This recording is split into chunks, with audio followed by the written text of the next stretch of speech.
बिस्मिल्लाहिर्रहमानिर्रहीम सल्लल्लाहु अलैहि वसल्लम। अस्सलाम वालेकुम क्लास 9। उम्मीद है आप सब खैरियत से होंगे। आज हम करेंगे रिव्यू एक्सरसाइज 3 के question number 2 and question number 3 को। इससे कबल हम प्रीवियस वीडियो में रिव्यू एक्सरसाइज 3 के क्वेश्चन नंबर 1 के इन तमाम पार्ट्स को डिस्कस कर चुके हैं। इसका लिंक मैंने डिस्क्रिप्शन में दे दिया है, आप इस क्वेश्चन से रिलेटेड भी लेक्चर ले सकते हैं। रिव्यू एक्सरसाइज 3 के क्वेश्चन नंबर 2 की जानिब चलते हैं। क्वेश्चन नंबर 2 है right each of the following sets in tabular form. तो यहाँ पे हमारे पास एक सेट है जो कि है एक्स सच डैट एक्स, ये जो स्ट्रेट लाइन होती है इसका मतलब होता है such that x is equal to 2n, ठीक है, जबकि n जो है वो बिलोंग कर रहा है नेचुरल नंबर से, ठीक है। इस n की बात कर रहा है वो, ये जो स्मॉल n है ये बिलोंग कर रहा है, यानी ये ताल्लुक़ रखता है किससे, नेचुरल नंबर से। नेचुरल नंबर्स कौन से होते हैं, जो कि 1 से स्टार्ट होते हैं और आगे चलते चले जाते हैं, ठीक है। अब यहाँ पे वर्ड यूज़ हुआ है टेबुलर फॉर्म। तो टेबुलर फॉर्म में बता देता हूँ आपको क्या होती है। टेबुलर फॉर्म की डेफिनेशन समझ लेते हैं। सेट में be described bye listing it's elements है विद इन ब्रैकेट्स है, ठीक है। टेबुलर फॉर्म वो फॉर्म होती है जिसमें सेट के एलिमेंट्स को डिस्क्राइब किया जाता है। जैसे कि ए सेट है तो इसके एलिमेंट्स हैं ए ई आई ओ यू, तो इस तरह सेट के एलिमेंट्स को लिखना टेबुलर फॉर्म कहलाता है, ठीक है। तो हमने ये बताना है कि इस सेट के अंदर जो एलिमेंट्स आएंगे वो कौन से आएंगे। सबसे पहले देखें, ये जो है ये 2n है हमारे पास, 2n इज इक्वल टू, ठीक है, और यहाँ n बिलोंग कर रहा है, ये जो n है ये बिलोंग कर रहा है नेचुरल नंबर से। और नेचुरल नंबर्स कौन से होते हैं हमारे, 1 2 3 4 और इस तरह से ये चलते चले जाते हैं। अब इस n की जगह अगर हम 1 पुट करें तो क्या आ जाएगा, 2 1 ज़ा 2 आ जाएगा। तो पहला एलिमेंट क्या आया, 2, फिर 2n लिखा। अब 2 और 1 के बाद क्या आ जाता है 2, तो अब n की जगह, इस n की जगह 2 पुट कर लेंगे। 2 2 ज़ा क्या आ गया 4। फिर हमारे पास 2n है तो 2n की वैल्यू अब हम 3 पुट कर लेंगे, तो यहाँ पे आ गया 3, तो 2 3 ज़ा आ गया 6। फिर 2n, तो n की वैल्यू हमारे पास क्या है 4, ठीक है, तो यहाँ पे आ गया 4, तो 2 4 ज़ा आ गया 8। तो इस तरह से ये एलिमेंट जो है ये देखिए आते जा रहे हैं 2 4 6 8। तो हम इस सेट का जो आंसर है वो कुछ इस तरह से लिखेंगे 2 4 6 8, ठीक है। ये जो एलिमेंट्स आए हैं और ये कंटिन्यूसली, क्योंकि उसने कोई लिमिट नहीं बताई कि इतने लिख रहे हैं, इसलिए हम 100 आन से इसको रिप्रेजेंट करेंगे, ठीक है। तो ये इसका मैंने सोल्यूशन करके बताया, आपने ये एलिमेंट लिख के तो इसके नीचे डायरेक्ट ये आंसर लिख देना है, ठीक है। तो ये इसका आंसर। सेकंड पार्ट है हमारा, और हमारी यहाँ पे जो वैल्यू दी गई है वो है x such that x equal है 2m+1 के, और जबकि ये जो m है क्वेश्चन में दिया हुआ ये बिलोंग कर रहा है नेचुरल नंबर से, यानी n का मतलब होता है नेचुरल नंबर्स कुदरती आदाद, ठीक है। तो मैं यहाँ पे इसका सोल्यूशन सॉल्व करता हूँ। नेचुरल नंबर्स कौन से होते हैं, 1 2 3 4, जैसे कि फर्स्ट पार्ट में भी हमने अंडरस्टैंड किया है, ये वाले, ठीक है। ये वाले नंबर्स हमने इस क्वेश्चन के अंदर पुट करने हैं। हमारा क्वेश्चन है 2m+1, ठीक है। तो अगर हम जो है वो 1 लेते हैं, m की वैल्यू 1 लेते हैं, m बिलोंग कर रहा है नेचुरल नंबर से, तो m की वैल्यू हम यहाँ पे m की जगह 1 पुट करें तो आ गया +1, तो ये हो जाएगा 2 1 ज़ा 2 +1, तो 2 1 ज़ा आ गया 2 + 1 आ गया 3, ठीक है। तो हमने m 1 पुट किया, अब दोबारा से लिखेंगे 2m+1, और अब हम m की जगह पुट कर लेंगे सेकंड वैल्यू जो कि 2 है, तो यहाँ पे आ गया 2 + 1, तो इसको सॉल्व करें तो 2 2 ज़ा 4 + 1, तो 4 + 1 क्या आ गया 5, ठीक है। अब अगला नंबर पुट करें, अब 3 को पुट करते हैं। 2m+1 में m की जगह अब 3 पुट करेंगे, 2m की जगह आ गया 3 प्लस आ गया 1, तो 2 3 ज़ा 6 + 1, तो 6 + 1 आ गया 7, ठीक है। तो अगला नंबर क्या आ गया हमारे पास 7। अब हम m की जगह 4 पुट करके देखते हैं, 2m+1 और m की जगह हम 4 पुट कर लेंगे, m की जगह आ गया 4 + 1, तो 2 4 ज़ा 8 + 1, तो 8 और 1 कितना आ गया 9। तो क्या नंबर्स आ रहे हैं हमारे पास 3 5 7 9, ठीक है। तो इसके नीचे इसका जो आंसर है वो हम लिखेंगे सोल्यूशन, ठीक है। इस सेट का जो टेबुलर फॉर्म है उसमें जो एलिमेंट्स आएंगे वो आएंगे 3 5 फिर 7 और फिर 9, और इस तरह से ये नंबर चलते चले जाएंगे, ठीक है। तो ये इसका नीचे जो है ये रफ वर्क है, और इसका जो सोल्यूशन है वो ये एलिमेंट्स आएंगे इसकी टेबुलर फॉर्म में। बिस्मिल्लाहिर्रहमानिर्रहीम। थर्ड पार्ट है हमारे पास। हमारा क्वेश्चन है एक्स सच डेट एक्स इक्वल है 11n के, ठीक है। और जो n है वो बिलोंग कर रहा है w का मतलब होता है होल नंबर्स। होल नंबर्स होते हैं जीरो से स्टार्ट, 0 1 2 3, ठीक है।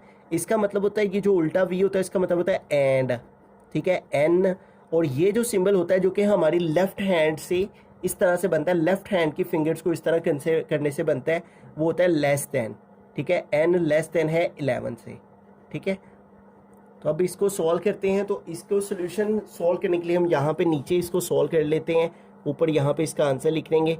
हमारा क्वेश्चन है 11n, ठीक है, 11n। अब ये जो n है ये किससे बिलोंग कर रहा है? होल नंबर से। तो होल नंबर कौन से हैं? 0 1 2 3 4 और 5 6 7 8 9। और कहाँ तक हमने लेने हैं? लेस देन 11, यानी 10 तक आएंगे। लेस देन 11 का मतलब 10 तक, ये हमारे होल नंबर्स हैं, ठीक है। w इज इक्वल टू लिख लेते हैं। होल नंबर्स कहाँ तक लेने हैं? Less than, n less than 11, यानी 11 से छोटे। तो 11 से छोटा होल नंबर कौन सा है? 10। तो 10 तक हमने n की वैल्यू पुट करनी है। सबसे पहला whole number n belong to w, तो पहला होल नंबर क्या है? 0। तो इस n की जगह ये जो x इक्वल टू 11n है, ये हमारा क्वेश्चन है। तो इस n की जगह हम 0 पुट करेंगे। तो 11 0 ज़ार क्या आ गया? 0। तो हमारे आंसर के अंदर जो पहला एलिमेंट आएगा वो आएगा 0, फिर कॉमा। अब आगे चलते हैं, फिर से लिखेंगे 11n, और अब n की जगह अगला नंबर पुट करेंगे, वो है 1। तो n की जगह आ गया 1। तो 11 1 ज़ार क्या हो जाएगा? 11। तो सेकेंड नंबर आएगा 11, ठीक है। फिर आगे चलते हैं, फिर से लिखेंगे अपना क्वेश्चन 11n। तो अब n की जगह अगली वैल्यू 1 के बाद 2, तो यहाँ 2 पुट करेंगे। 11 2 ज़ार 22 होते हैं, तो अगला नंबर आ गया 22। फिर आगे चलते हैं, फिर लिखेंगे 11n। तो अब 11n की वैल्यू अगला नंबर जो कि है 3, तो यहाँ पे आ गया 3। तो 11 3 ज़ार हो गया 33, तो यहाँ पे आ गया 33। फिर आगे चलेंगे, फिर लिखेंगे 11n। अब अगला नंबर पुट करेंगे n की जगह, वो है 4। तो यहाँ n की जगह आ गया 4। तो 11 4 ज़ार 44, तो यहाँ पे आ जाएगा 44, ठीक है। फिर आगे चलते हैं, तो अगला नंबर पुट करेंगे, फिर से लिखेंगे 11n। तो 4 के बाद नेक्स्ट है 5। तो अभी 11 की n की जगह 5 पुट किया, तो 11 5 ज़ार 55। फिर से लिखा 11n, ठीक है, यहाँ पे लिख लेते हैं आंसर में 55। फिर 5 के बाद अब 6 पुट करेंगे, ठीक है। 11 n की जगह 6 पुट किया, 11 6 ज़ार 66, अगला नंबर आ गया 66, ठीक है। फिर उसके बाद 6 के बाद अब हम आगे चलते हैं, तो 7 पुट करेंगे, ठीक है। तो 11 7 ज़ार 77, ठीक है, यहाँ पे आ गया 77। फिर 8 पुट करेंगे 11n, तो n की जगह आ गया 8। 11 8 ज़ार 88 होता है, तो यहाँ पे आ गया 88। फिर 9 पुट करेंगे 11n, और n की जगह आ गया 9। 11 9 ज़ार 99, तो यहाँ पे आ गया 99। फिर उसके बाद 9 के बाद अब हमें 10 पुट करना है, ठीक है। 11n और n की जगह आ गया 10, तो 11 10 ज़ार होता है 110, तो यहाँ पे आ जाएगा कॉमा 110, ठीक है। और यहाँ पे कर्ली ब्रैकेट को क्लोज कर देंगे, क्योंकि उसने लिमिट लगा रखी थी कि हमने कितने एलिमेंट्स लिखने हैं, होल नंबर्स वो लेने हैं। n is belongs to whole number, और कहाँ तक? 11 से लेस तक। तो 11 से लेस तक 10 तक हमने 11n फाइंड किया, तो ये एलिमेंट्स आएंगे इस सेट की। जो हमारे पास यहाँ पे आंसर में वैल्यू आएगी वो हमारे पास ये आएगी। बिस्मिल्लाहिर्रहमानिर्रहीम। फोर्थ पार्ट है हमारे पास x such that x belongs to e का मतलब होता है इवन नंबर्स। इवन नंबर्स कौन से होते हैं? 2 4 6 8, ठीक है, यानी जो 2 के टेबल पे डिवाइड होते हैं, ठीक है। तो ये हमारे पास इवन नंबर्स होते हैं। और कहता है एंड 4x, इसको इस तरह पढ़ते हैं x ग्रेटर देन 4 और x लेस देन 6 है, ठीक है। यानी 4 से ग्रेटर, जब भी ये वाले दो सिंबल हो ना लेस देन के, और दरमियान में हमारे पास x और इधर कोई नंबर लिखा और इधर, इसका मतलब होता है हमने इनके बिटवीन वाले नंबर्स लिखने हैं, यानी इनके दरमियान वाले, ठीक है। तो अब हमने 4 और 6 के दरमियान में, 4 और 6 के दरमियान में कौन से नंबर लिखने हैं? Even numbers. तो ये देखिए 4 और 6 के दरमियान में कोई भी इवन नंबर मौजूद नहीं है। 2 4 6 8 ये हमारे इवन नंबर्स होते हैं। उसने बोला है 4 और 6 के दरमियान में जो इवन नंबर्स आते हैं उनका सेट है। तो तो वो तो कोई भी एलिमेंट नहीं होता, 4 और 6 के दरमियान कोई इवन नंबर नहीं होता, तो एम्प्टी सेट इसका आंसर आएगा, यानी खाली सेट, इसमें कोई भी एलिमेंट नहीं आता। एम्प्टी सेट को हम इस तरह भी लिख सकते हैं और इस तरह सर्कल डाल के ऐसे भी लिख सकते हैं। इसका मतलब होता है 5, इसका मतलब भी एम्प्टी सेट होता है। तो एम्प्टी सेट से इस तरह भी कर्ली ब्रैकेट से शो किया जा सकता है, इस तरह भी किया जा सकता है, दोनों तरह से ठीक है। बिस्मिल्लाहिर्रहमानिर्रहीम। 5th क्वेश्चन है x such that x belongs to O for odd numbers होते हैं एंड x जो है वो greater than or equal to 5 है और x लेस देन 7 है, ठीक है। अब यहाँ पे हमारे पास x greater than or equal to है, ये जो सिंबल है इसका मतलब ग्रेटर देन, और ये जो लाइन लगी हुई है नीचे इसका मतलब इक्वल टू 5 है, यानी 5 भी शामिल है, ठीक है। अब ऑड नंबर्स कौन से होते हैं? 1, 3, 5, 7, ठीक है, जो 2 के टेबल पे डिवाइड नहीं होते, ये ऑड नंबर्स होते हैं, ठीक है। अब वो कह रहे हैं 5 भी शामिल है इसमें, यानी x greater than or equal to 5, तो 5 एक ऑड नंबर है, 5 भी शामिल है, ठीक है, तो 5 यहाँ पे आ जाएगा। और उसने बोला है लेस देन 7, अब 7 से लेस तो कोई भी नहीं है, ठीक है, 7 से लेस तो 5 ही है और वो हमने लिख लिया है, ठीक है, तो ये इसका आंसर आएगा। लेकिन बुक के लास्ट पे इसने इसका आंसर जो लिखा हुआ है वो एम्प्टी सेट लिखा हुआ है, जो कि गलत है। वो किस तरह से गलत है?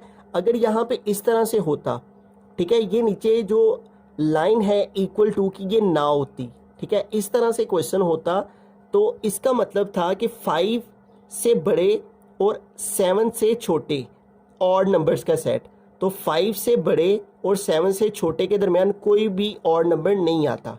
ये देखें 5,7 इनके दरमियान में कोई भी जो है 5 से बड़े और 7 से छोटे के दरमियान कोई भी ऑड नंबर नहीं आता, तो तब इसका आंसर एम्प्टी सेट बनता है। लेकिन चूंकि यहाँ पे उसने नीचे लिखा हुआ है x greater than or equal to, तो जब इक्वल टू बोल दिया तो इसका मतलब 5 इसमें शामिल होगा। रहीम 6th पार्ट है x such that x belongs to q। q का मतलब होता है रैशनल नंबर्स, ठीक है, ऑल रैशनल नंबर्स उसको q से रिप्रेजेंट करते हैं, ठीक है। तो q रैशनल नंबर है एंड x स्क्वायर इक्वल है 2 के, ठीक है। तो यहाँ पे देखें वो कह रहा है अगर जो है x such that x belong करता हो रैशनल नंबर से, तो x स्क्वायर इक्वल टू 2 का जो आंसर है वो बिलोंग करना चाहिए रैशनल नंबर से। यानी इसको अगर हम सॉल्व करें x square is equal to 2 को, तो देखें इस से x की वैल्यू चाहिए, तो स्क्वायर को ख़त्म करने के लिए दोनों साइड पे स्क्वायर रूट लेंगे, तो ये स्क्वायर रूट से कैंसिल हो गया, x इज इक्वल टू आ गया √2। अब ये देखें अंडर रूट के अंदर 2 है, तो जब भी हमारे पास अंडर रूट के अंदर एक ऐसी वैल्यू आए जो कि परफेक्ट स्क्वायर ना हो, ठीक है, जैसे 4, फिर उसके बाद 9, फिर उसके बाद 16, ये 2 के टेबल से, 3 के टेबल से, 4 के टेबल से, 5 के टेबल में 25, 6 के टेबल में 36, अगर इनके ऊपर स्क्वायर रूट हों तो ये परफेक्ट स्क्वायर्स होते हैं। जैसे इसका आंसर 2 आ जाएगा, इसका आंसर 3 आ जाएगा, इसका आंसर 4 आ जाए, अगर इनके ऊपर स्क्वायर रूट हो तो वो रैशनल नंबर होते हैं। लेकिन अगर किसी ऐसे नंबर के ऊपर स्क्वायर रूट आ जाए जो कि परफेक्ट स्क्वायर ना हो तो वो इरैशनल नंबर होता है। तो ये √2 जो है वो फिर क्यू नहीं है, रैशनल नंबर नहीं है। रैशनल नंबर वो होते हैं जिनको हम P/Q की फॉर्म में लिख सकते हो, ठीक है। तो ये जो √2 है ये हमने जो है वो एक्सरसाइज 1.1 के क्वेश्चन नंबर 1 में हमने पढ़े थे, रैशनल और इरैशनल नंबर। तो ये जो √2 है ये फिर एक रैशनल नंबर नहीं है। वो कह रहा है कि x बिलोंग करता है रैशनल नंबर से, तो वो ये बात गलत कर रहा है। तो इस तरह से इसका कोई भी आंसर नहीं आएगा, इसका आंसर एम्प्टी सेट आ जाएगा, उसके लिए हम 5 लिख देंगे। बिस्मिल्लाहिर्रहमानिर्रहीम 7th पार्ट के अंदर चलते हैं। हमारा क्वेश्चन है x such that x belongs to q। q का मतलब ऑल रैशनल नंबर्स, कि ये जो x है ये बिलोंग कर रहा है ऑल रैशनल नंबर से, और x इक्वल है -x के, ठीक है। तो वो कौन सा नंबर है जो -x के इक्वल होता है, ठीक है। यानी अगर हम जो है वो x की वैल्यू 1 लें और इज इक्वल -1, यानी x की वैल्यू 1 और इज इक्वल -x यानी -1, यानी x 1 है तो इधर भी x फिर 1 ही आएगा, ठीक है। तो क्या 1 -1 के इक्वल होता है? नहीं, ठीक है। और अगर हम -5 यानी 5 जो है वो इक्वल लिखे -5 के, यानी x अगर हम 5 लें और माइनस एक्स माइनस 5 के लें तो पॉजिटिव वैल्यू नेगेटिव के इक्वल होती नहीं है, ठीक है। और हमारे पास ये जो x है ये बिलोंग कर रहा है रैशनल नंबर से, तो 1 भी एक रैशनल नंबर है, 5 भी एक रैशनल नंबर है, ठीक है। लेकिन कोई भी पॉजिटिव वैल्यू नेगेटिव के इक्वल नहीं होती, तो वो कौन सा नंबर है जो कि अपने माइनस के इक्वल होता है, तो वो नंबर 0 है, ठीक है। यानी 0 इक्वल टू -0, यानी अगर 0 पॉजिटिव हो तब भी वो 0 ही रहता है और अगर 0 माइनस में हो तब भी वो 0 ही रहता है, उससे क्वेश्चन पर कोई फर्क नहीं पड़ता, ठीक है। तो इसका मतलब ये जो हमारे पास सेट है इसका फिर हमारे पास आंसर आएगा 0, यानी 0 इक्वल टू -0।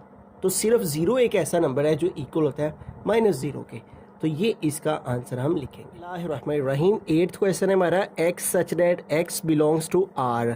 r का मतलब होता है रियल नंबर्स है, ठीक है, and x does not belong to, ठीक है। अगर ये इस तरह से ऊपर इस तरह से क्रॉस ना हो जिसका मतलब होता है बिलोंग टू, और अगर ये क्रॉस कर दिए इसका मतलब x बिलोंग नहीं करता q डैश से। q डैश का मतलब होता है इररेशनल नंबर, ठीक है, ये आपने याद रखना है। q डैश का मतलब इररेशनल नंबर्स होते हैं और q का मतलब होता है रैशनल नंबर्स, ठीक है। अब यहाँ पे देखें, कहते हैं x बिलोंग करता है रियल नंबर से। रियल नंबर्स कौन से होते हैं? रियल नंबर जो है उसमें q भी होता है और q डैश भी होता है, ठीक है। यानी रियल नंबर्स में हमारे रैशनल नंबर्स भी आते हैं और इररेशनल नंबर्स भी आते हैं, दोनों का यूनियन निकालें तो वो रियल नंबर्स बनते हैं, ठीक है। लेकिन क्वेश्चन में वो क्या कह रहे हैं कि x जो है वो बिलोंग नहीं करता इररेशनल नंबर से, यानी x जो है वो इस इररेशनल नंबर से बिलोंग नहीं करता, तो फिर पीछे क्या रह जाता है रियल नंबर में? रैशनल नंबर रह जाते हैं, q रह जाते हैं, ठीक है। तो इसका मतलब फिर x जो है वो अगर इससे बिलोंग नहीं करता तो फिर रियल नंबर से यानी रैशनल नंबर से बिलोंग करता है। वो कह रहा है इससे बिलोंग नहीं करता तो फिर यही बाकी रह जाता है रियल नंबर में, ठीक है।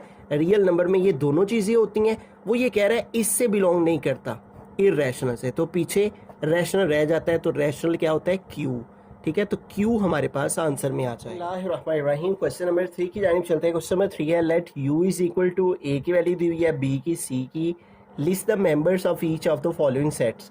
तो सबसे पहली वैल्यू हमारे पास a कॉम्प्लीमेंट, तो हमने a कॉम्प्लीमेंट फाइंड करना है, ठीक है। कॉम्प्लीमेंट का मतलब होता है कि हमने u का डिफरेंस फाइंड करना होता है जिसके ऊपर भी कॉम्प्लीमेंट हो, ठीक है। a कॉम्प्लीमेंट का मतलब है कि हमने u में से डिफरेंस फाइंड करना है a का, ठीक है।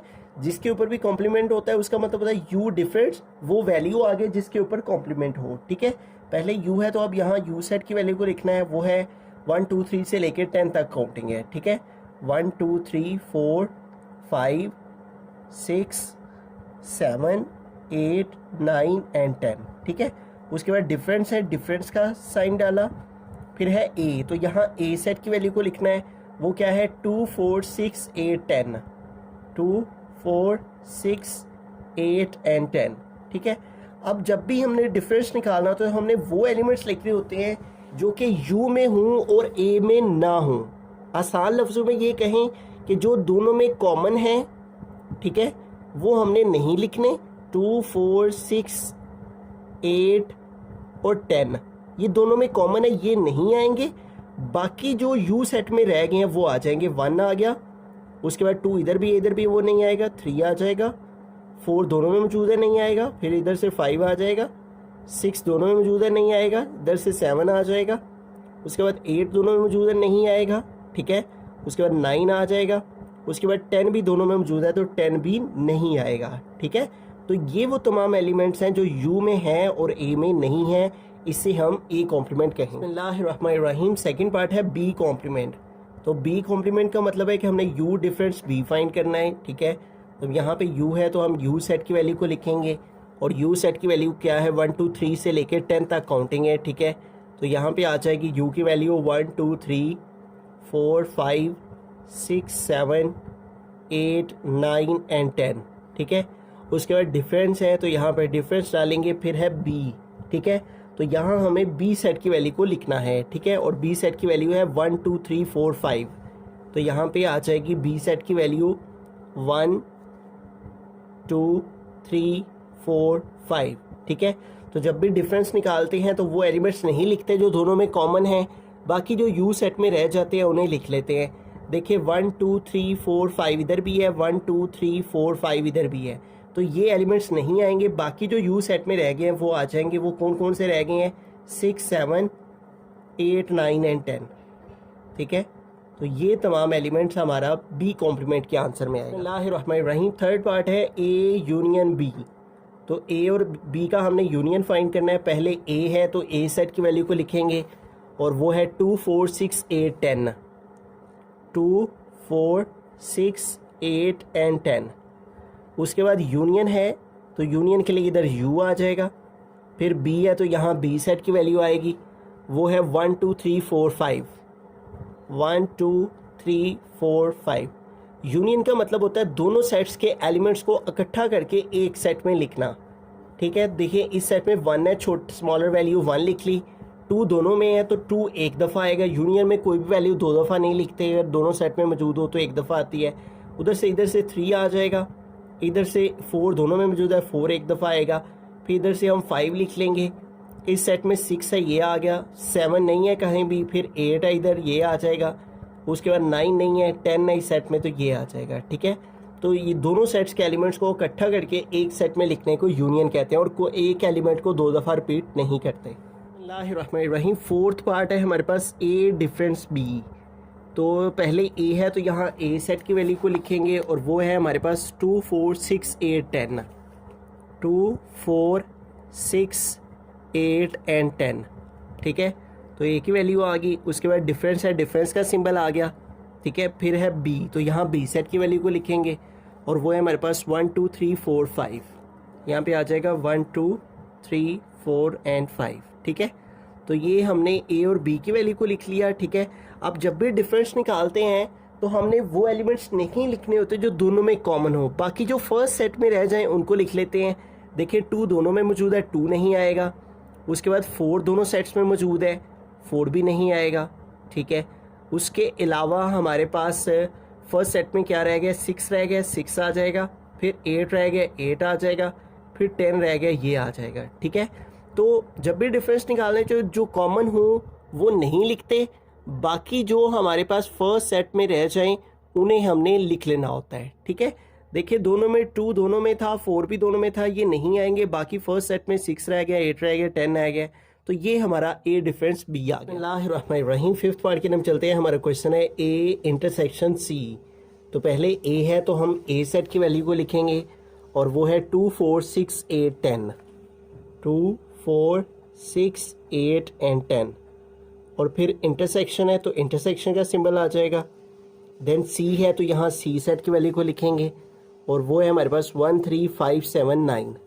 1 3 5 7 एंड 9। इंटरसेक्शन का मतलब होता है वो एलिमेंट जो दोनों में मौजूद हो, दोनों में कॉमन हो।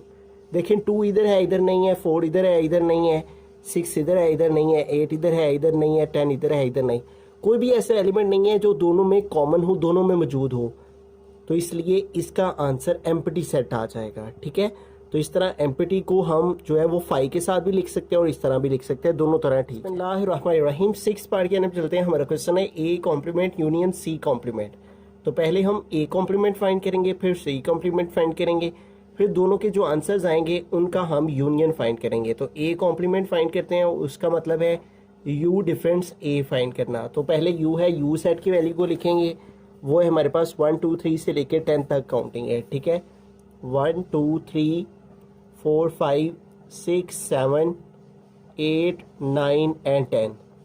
उसके बाद डिफरेंस है तो डिफरेंस का सिंबल आ गया। ठीक है, फिर हमारे पास यहाँ पे ए है तो इधर ए सेट की वैल्यू को लिखेंगे और ए सेट की वैल्यू है 2 4 6 8 10। यहाँ पे आ जाएगा 2 4 6 8 एंड 10। तो डिफरेंस कैसे निकालते हैं? वो एलिमेंट्स लिख रहे हैं जो दोनों में कॉमन हो उनको नहीं लिखते, बाकी जो यू सेट में रह जाएं उनको लिखते हैं। तो देखिए दोनों में क्या क्या कॉमन है। 2 दोनों में कॉमन है, उसके बाद 4 दोनों में कॉमन है, 6 दोनों में कॉमन है, उसके बाद 8 दोनों में कॉमन है और 10 दोनों में कॉमन है। तो ये एलिमेंट्स नहीं आएंगे।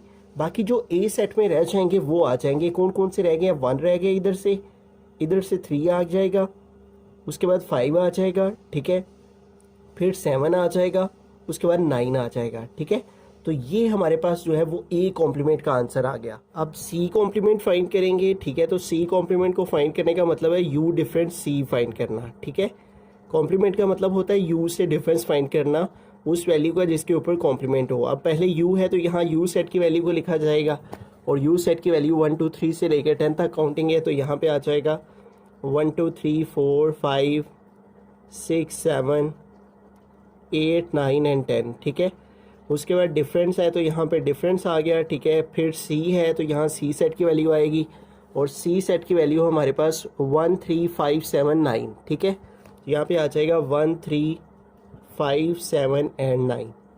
तो अब इन दोनों का डिफरेंस फाइंड करते हैं। ठीक है, तो हमने वो एलिमेंट्स लिखे हैं जो यू में हूँ और सी में ना हो। ठीक है, जो कॉमन है उनको नहीं लिखेंगे। 1 3 कॉमन है, उसके बाद 5 दोनों में कॉमन है, फिर 7 दोनों में कॉमन है, और फिर 9 दोनों में कॉमन है।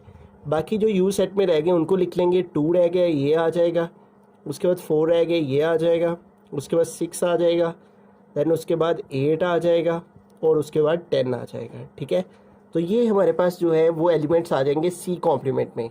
अब हमने ए कॉम्प्लीमेंट और सी कॉम्प्लीमेंट का जो आंसर है दोनों का यूनियन फाइंड करना है। ठीक है, तो यहाँ पे लिखेंगे A complement union C complement. ठीक है, तो पहले हम ए कॉम्प्लीमेंट का जो आंसर है उसको यहाँ पे लिखेंगे। तो ए कॉम्प्लीमेंट का आंसर ये आया है हमारे पास 1 3 5 7 9, ये हम यहाँ पे लिखेंगे 1 3 5 7 एंड 9।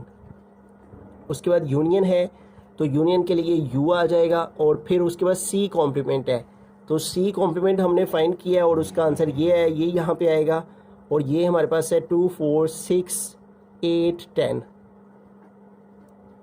अब इन दोनों का हमने यूनियन निकालना है। ठीक है, यूनियन का मतलब होता है दोनों सेट्स के एलिमेंट्स को इकट्ठा करके एक सेट में लिखना। ठीक है, इधर से 1 आ जाएगा, इधर से 2 आ जाएगा। ठीक है, इधर से 3 आ जाएगा, इधर से 4 को ले लेंगे। ठीक है, इस सेट से 5 को, इस सेट से 6 को ले लेंगे, इधर से 7 को ले लेंगे, इधर से 8 को ले लेंगे, इधर से 9 को ले लेंगे। ठीक है, और इस सेट से 10 आ जाएगा।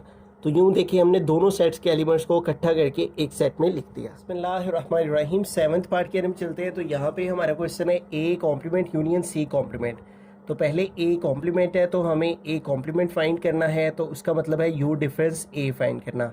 तो पहले यू है तो हम यू सेट की वैल्यू को यहाँ पे लिखेंगे, और वो है हमारे पास 1 2 3 से लेकर 10 तक। ठीक है, तो यहाँ पे आ जाएगा 1 2 3 4 5 6 7 8 9 एंड 10।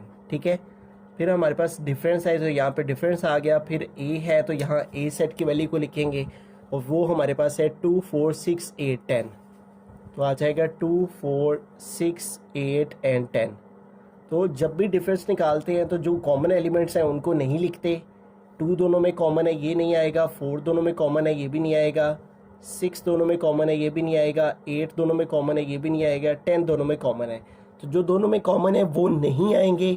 बाकी जो यू सेट में रह जाएंगे वो आ जाएंगे। क्या क्या रह गए? 1 रह गए, उसके बाद 3, उसके बाद 5, देन उसके बाद 7, और उसके बाद 9। ठीक है, तो ये एलिमेंट्स हमारे ए कॉम्प्लीमेंट में आ गए। अब हमने ए कॉम्प्लीमेंट का यूनियन फाइंड करना है सी के साथ। ए कॉम्प्लीमेंट यूनियन सी, तो पहले ए कॉम्प्लीमेंट है तो ए कॉम्प्लीमेंट का जो आंसर है उसको लिखेंगे यहाँ पे, और वो हमारे पास क्या आया है 1 3 5 7 एंड 9। ठीक है, और फिर यूनियन है तो यहाँ यू डालेंगे, और फिर सी है तो यहाँ सी सेट की वैल्यू को लिखेंगे, और सी सेट की वैल्यू हमारे पास क्या है 1 3 5 7 9। ठीक है, तो यहाँ पे आ जाएगा 1 3 5 7 एंड 9। ठीक है, तो इन दोनों सेट्स का हमने यूनियन फाइंड करना है। तो यूनियन का मतलब होता है दोनों सेट्स के एलिमेंट्स को इकट्ठा करके एक सेट में लिखना। 1 इधर भी है इधर भी है, तो 2 दफ़ा नहीं लिखेंगे, 1 को एक ही दफ़ा आ जाएगा, फिर 3 आ जाएगा, 5 आ जाएगा, 7 आ जाएगा, 9 आ जाएगा, और यही एलिमेंट्स इधर भी हैं तो ये एक ही दफ़ा लिखे जाएंगे। तो दोनों एलिमेंट्स के सेट को इकट्ठा करके एक सेट में लिखना होता है यूनियन में। ठीक है, और ये सेम एलिमेंट्स है इसलिए एक ही दफ़ा आ जाएंगे। बिस्मिल्लाहिर्रहमानिर्रहीम, 8th पार्ट है, लास्ट पार्ट है क्वेश्चन नंबर 3 का। यहाँ पे है यू कॉम्प्लीमेंट। तो यू कॉम्प्लीमेंट का मतलब है यू का यू से ही डिफरेंस फाइंड करना। तो पहले यू है तो यहाँ यू की वैल्यू को लिखेंगे, और वो है 1 2 3 से लेकर 10 तक काउंटिंग है, तो आ जाएगा 1 2 3 4 5 6 7 8 9 एंड 10। और फिर डिफरेंस है तो यहाँ डिफरेंस आ गया, फिर दोबारा से u है तो दोबारा से u की वैल्यू लिखेंगे 1 2 3 4 5 6 7 8 9 एंड 10। ठीक है, तो जब भी डिफरेंस फाइंड करते हैं तो हमने देखना होता है कि आया कि कौन से एलिमेंट्स हैं जो पहले सेट में हों और दूसरे में ना हों। ठीक है, दूसरे लफ्ज़ों में ये कहें कि जो दोनों में कॉमन एलिमेंट्स हों उनको नहीं लिखते। ठीक है, बाकी जो फर्स्ट सेट में रह जाएं उनको लिख लेते हैं। अब देखें 1 से 10 तक काउंटिंग इधर भी है, 1 से 10 तक काउंटिंग इधर भी है, तो दोनों में कॉमन एलिमेंट्स ये सारे हैं, तो इसलिए कोई भी ऐसा एलिमेंट नहीं है जो इस सेट में हो और इसमें ना हो। तो ऐसी सूरत में इसका आंसर एम्प्टी सेट आ जाएगा।